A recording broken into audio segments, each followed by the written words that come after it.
বলতে আছেন মুসা হচ্ছে কালিমুল্লাহ, কেউ বলতে আছেন ঈসা হচ্ছে রূহুল্লাহ, কেউ বলতে আছেন ইসমাঈল হচ্ছে জাবিহুল্লাহ। আমার আপনার নবী হাজির হলেন, আর দয়ার নবী মুস্তাফা জিজ্ঞাসা করেন, খামোশ হয়ে যাও, চুপ হয়ে যাও,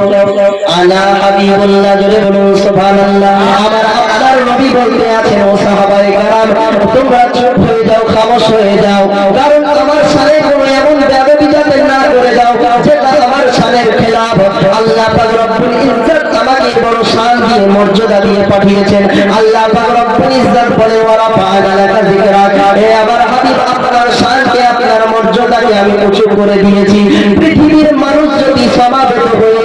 একত্রিত হয়ে নবী মুস্তাফার শানকে ছোট করার চেষ্টা করে, তো পৃথিবীর মানুষকেও আপনার নবী মুস্তাফার শানকে ছোট করতে পারবে না, কারণ নবী মুস্তাফার শান ও শওকত দেনেওয়ালা আমার আল্লাহ পাক রব্বুল ইজ্জত, জোরে বলুন সুবহানাল্লাহ। আমার আপনার নবী সেই মজলিসে হাজির হয়ে বললেন, ও সাহাবায়ে কেরাম, আনা হাবিবুল্লাহ লা ফাখরা, আমি আনা হাবিবুল্লাহ, আমি হচ্ছি আল্লাহর হাবিব, আমি হচ্ছি আল্লাহর প্যারা, লা ফাখরা, তবু আমি গর্ব করি না। ও আমার সাহাবায়ে কেরাম, হাসরের ময়দানে জান্নাতের গেট সর্বপ্রথম তোমার নবী খুলবে, লা ফাখরা, তবু আমি গর্ব করি না। আমার আপনার নবী বলতে আছেন, ও সাহাবায়ে কেরাম, শুনে নাও, শুনে নাও, কাল হাসরের ময়দানে আল্লাহ পাকের প্রশংসার ঝান্ডা আমার হাতে হবে, লা ফাখরা, তবু আমি গর্ব করি না। সেই ঝান্ডার নিচে প্রত্যেকটি আম্বিয়ায়ে কেরাম হবে, লা ফাখরা, তবু আমি গর্ব করি না। ও সাহাবায়ে কেরাম, শোনো শোনো, আল্লাহ পাক রব্বুল ইজ্জত সর্বপ্রথম আমাকে সুপারিশ করার হুকুম দিবে। আমি আল্লাহ পাক রব্বুল ইজ্জতের সুপারিশের, আল্লাহ পাক রব্বুল ইজ্জতের হুকুম নিয়ে সুপারিশ করব, আর আমি সুপারিশ করে আমি তাকে চাইবো, আমার নবী বলতে আছেন, আমার উম্মতকে জান্নাতি করব, লা ফাখরা, তবু আমি গর্ব করি না। আমার আপনার নবী বলতে আছে, ও সাহাবায়ে কেরাম, শুনে নাও, শুনে নাও, আল্লাহ পাক রব্বুল ইজ্জত শুরু থেকে শেষ পর্যন্ত যাহা কিছু সৃষ্টি করেছেন, আল্লাহ পাক রব্বুল ইজ্জত সর্বশ্রেষ্ঠ করে আমাকে তৈরি করেছেন, লা ফাখরা, তবু আমি গর্ব করি না, জোরে বলুন সুবহানাল্লাহ। কে নূর নবীজির মারতাবা নাই গো লোনা, নাই গো লোনা, মুঝে দেখো সারা জগ সবাই তাহার দিওয়ানা, নূর নবীজির মারতাবা নাই গো লোনা, নাই গো লোনা, আল্লাহ আপন নূরে সৃষ্টি করেন যারে, আল্লাহ আপন নূরে সৃষ্টি করেন যারে,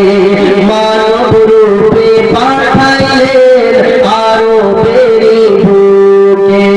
মানব রূপে পাঠাইলেন আরো বেরি বুকে, যার নূরেতে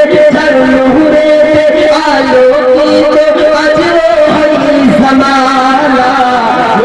নবীজির মারতাবা নাই গো লোনা, নাই গো লোনা, বলুন সুবহানাল্লাহ। আরেকটু মহব্বতে বলুন ইয়া রাসূলুল্লাহ। কে আল্লাহ আপন নূরে সৃষ্টি করেন যারে, মানব রূপে পাঠাইলেন আরো বেরি বুকে, যার নূরেতে আলোকিত আজ হয় জামানা, নবীজির মারতাবা নাই গো লোনা, নাই গো লোনা। আবু জেহেল বলে, কি আছে মোর হাতে, ঈমান নিয়ে আসিব যদি পারো বলতে। আবু জেহেল নবীজির কাছে এসে বলে,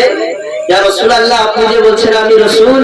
তো রাসূলটা তো গায়েবের খবর দেয়, সংবাদ দেয়, আপনি একটু বলুন আমার হাতে কি আছে। তো নবীজি বলতে আছেন, এ আবু জেহেল শোনো,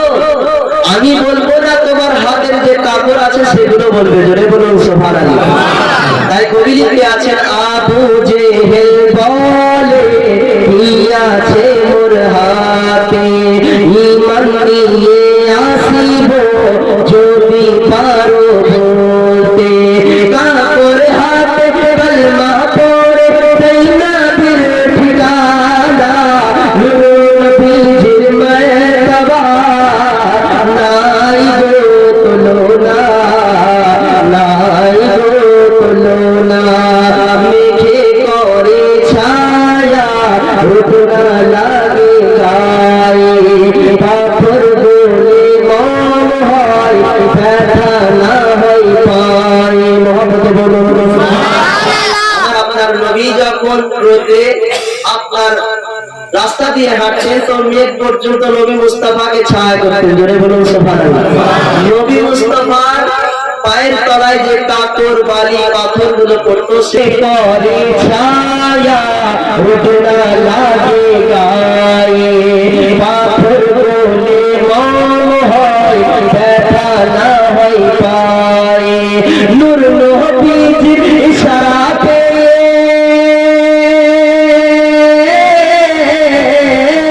নূর নবীজির ইশারাতে সদ ভাড়ে আপন সিনা নূর নবীজির মর্তবা নাই গো তুলনা নাই গো তুলনা আদম আহমদ বলে নবী খোদার হুকুম মানিলে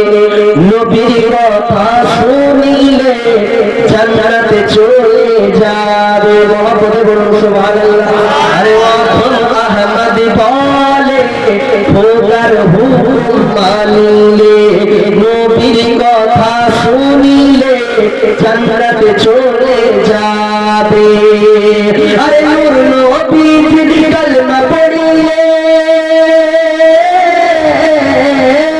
নূর নবীর কলমা পড়িলে জান্নাতের ঠিকানা নূর নবীর মর্তবা নাই গো তুলনা